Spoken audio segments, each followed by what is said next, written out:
आजचा व्हिडिओ आवडल्यास लाईक व सबस्क्राईब करून आयकॉन बेल दाबून सर्व ग्रुपवर शेअर करायला विसरू नका। आपल्या खिशाला व घराला नफ्याची देणार झालर रंगाच्या दुनियेतील एकच नाव बर्जर पेंट। अधिकृत विक्रेते Hingane major, Berger paint, Kothari heights, Delhi वेशीजवळ, श्रीगोंदा। नमस्कार मित्रांनो, आपलं स्वागत। खरं तर आता आपण नगर ते श्रीगोंदा या एसटीमध्ये बसलेलो आहोत आणि आपल्याबरोबर एक वयस्कर शेतकरी आपल्याबरोबर आहेत। खरं तर ते गाडीवाडीला उतरणार आहेत, गाडीमध्ये बसतात, त्यांच्यावर चर्चा झाली, गप्पा झाल्या आणि काही गोष्टी समोर आल्या। त्यांच्याकडून आपण समजून घेऊयात की नेमकं शेतकरी जीवन काय असतं आणि समाधान काय असतं। बाबा, तुमचं नाव सांगा। कुठे राहता तुम्ही? आता तुम्ही नगरला काय काय घेऊन आले होते?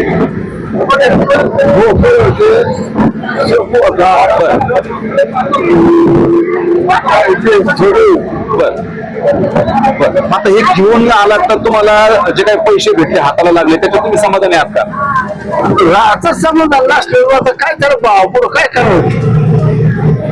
बाजार भेटला तर चालले माझ्या कसं होत तसं घेऊन जायला पैसे मिळाले सांगत पोरगा फौजी रिटर्न झाला ते 10 रुपये काढली फिरून पोरच मला होते संध्याकाळी पॅक घेतला खायचं लहान। आता घरी शेती किती आपली? 20 एकर किती? 20 एकर 20 एकर 20 एकर मध्ये काय करता आहे? आता आहेत का 7-8 आहे।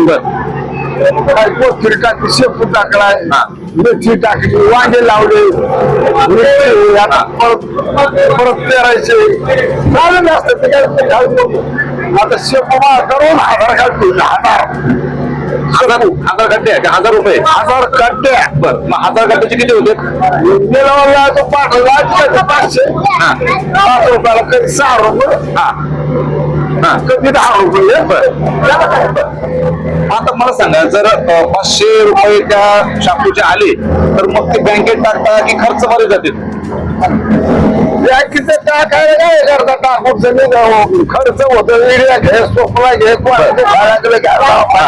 चालूच असतात ते। अच्छा, आता वर्षभर तुम्ही कोणते कोणते पिकं करता? हे जे नगदी पिकं आहेत, कोथिंबीर, शापू, गहू काढायचा, जवणी काढायची, सगळं लागते, बाजरी काढायची, सगळं हेच काढायचं। आता तुमच्यासारखे जे शेतकरी आहेत, खरं तर शेती करते परंतु त्यांना काही पैसे हाताला लागते, काही लागत नाही, तर त्यांना तुम्ही काय सांगाल? एक मेथी, शापू, कोथिंबीर कधी गेली पाहिजे, काय केलं पाहिजे, काय सांगाल?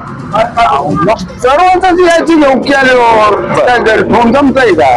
नाही, ती कोथिंबीर कधी लावली पाहिजे, शापू कधी लावली पाहिजे? आता काय बोल का ते पेरली, केव्हा पेरली त्याला काय उन्हाळ्यामध्ये पेरून जमत नाही, मोडामध्ये आपण जळून जाते ऊन कडक असल्यामुळे।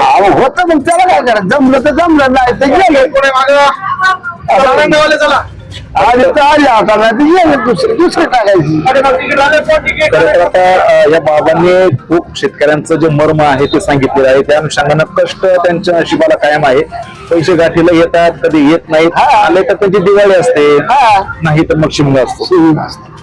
पण शेतकरी जीवन जगताना शेतकऱ्यांनी ज्या पद्धतीने कष्ट केलं जातं त्याच पद्धतीने सरकारने सुद्धा त्यांची थोडी का होईना काळजी घेणं गरजेचं आहे, जेणेकरून सोसायटी जे काय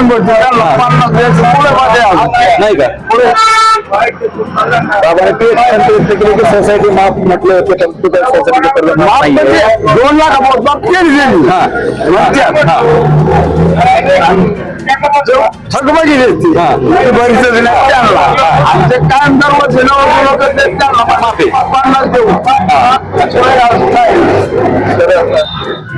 बाबांनी सोसायटीचं किंवा कर्जमाफीची जी अपेक्षा व्यक्त केलेली आहे त्या अनुषंगाने सरकार त्या बाबतीमध्ये दक्ष होईल, त्यामध्ये लक्ष घालील आणि सर्वसामान्य शेतकऱ्यांना सारखेपणानं कर्ज माफ करेल हीच अपेक्षा।